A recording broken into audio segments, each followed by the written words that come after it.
Hello friends, AmyR here with Prairie Paper and Ink with a couple of cards using honeybee stamps, mugs and kisses, honeycuts dies. Super cute set. I had to pull it out. It's adorable. Had to make Christmas cards with it.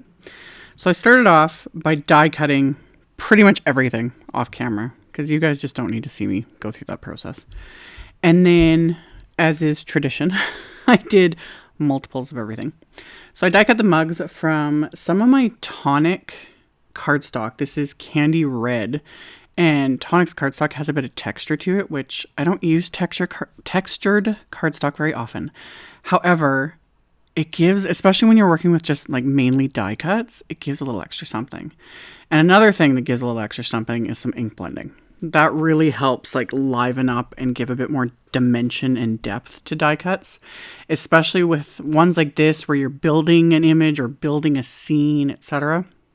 So with these ones, I was using aged Mahogany distress ink and just a blending brush and just blending that color onto all of these little die cut mugs. And you can just see on camera how much depth I was able to get with that. So I went around and blended all of my mugs with that. And then I'm going to start assembling. I have all the little pieces.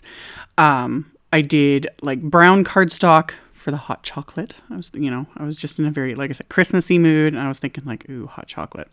So you could leave off these little ovals because technically like the whipped cream portion can cover it. But I purposely staggered it a little bit so you could still see it just because I want, I was like, you got to see that it's hot chocolate.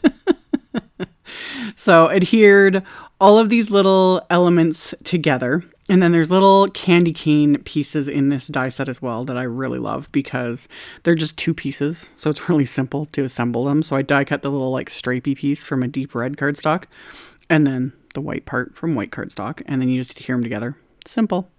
And then the little snowflakes in the set, I die cut from some white glitter paper to decorate my little mugs. Just keeping it simple, but adding those little extras. Because again, when it's die cuts, it's fun to kind of experiment with, ink blending, different textures, different finishes. I've also got some foil cardstock that I'm going to use as well. So I got everything assembled, and then I decided to add a little something to the whipped cream on the top of these. So I just took a Copic marker, and I was thinking cinnamon. I don't know why, because you don't really often do cinnamon with hot chocolate, but in my world you do. So I used cinnamon, but you could just use a brown marker as well and do it more like a dusting of cocoa. But I'm just lightly dabbing this marker along the tops and the swirls of this die cut whipped cream to give it that illusion.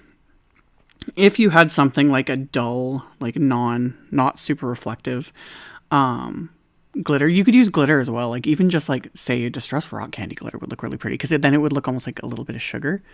Again, in real life, complete overkill, but for cards and Christmas things, you could never have enough. But a brown glitter would look really pretty. You could just add a bit of adhesive, sprinkle a bit of that on. Sky's the limit. There's so many things you could do. So anyway, I just did little dots with the Copic marker. Went along, dotted all that onto the tops of these. And then to apply or adhere these little candy canes, I took a craft knife and just cut along the wafer dies for the mugs. Emboss a little like line so you know where to line up the coffee, the different die cuts, etc. I just followed that with a craft knife and cut it so I could insert the candy cane. If you don't want to mess around with a craft knife, you could just cut the candy cane. Like cut it a little shorter so it looks like it's tucked in, but not actually do that. But I felt like being extra, and it was simple to just cut along, tuck in the candy cane, glue it into place. So I've got everything assembled. I have a rough idea of my layout there. That's what I moved off to the side. That's another, perk when I'm making multiples is sometimes when I'm just got too many things going on, I'll just kind of sit and play with all the pieces till I figure out the layout that I want. So I also pulled out the Hug in a Mug stamp set. This kind of coordinates with the Mugs and Kisses wafer dies. There's a bunch of, punny sentiments and all the things I love.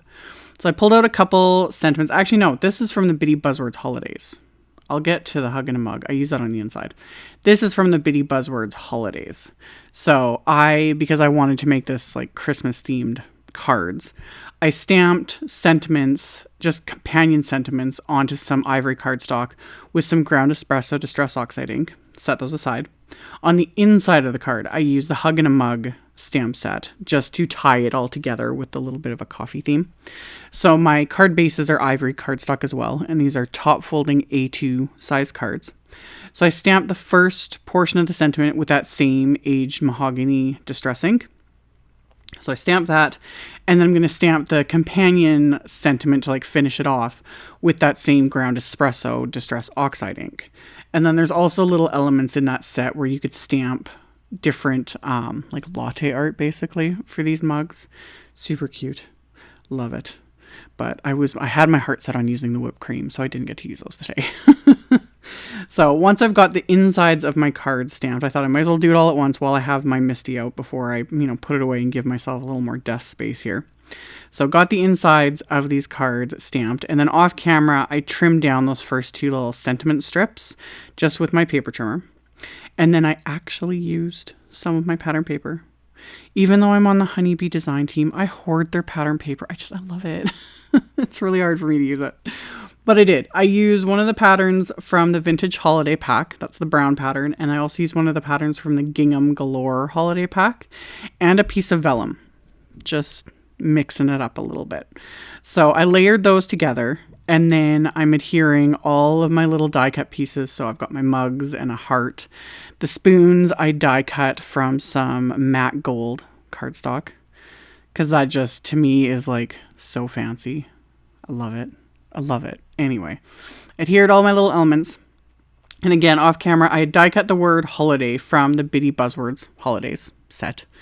And I had die cut that from some brown cardstock and stacked that with 3 layers to give it some dimension. And then the little dots for the eye, I have separate because I don't know why it took me so many years to figure this out. But rather than stack those itty bitty teeny little die cuts separately, it's so much easier to stack them on the finished card.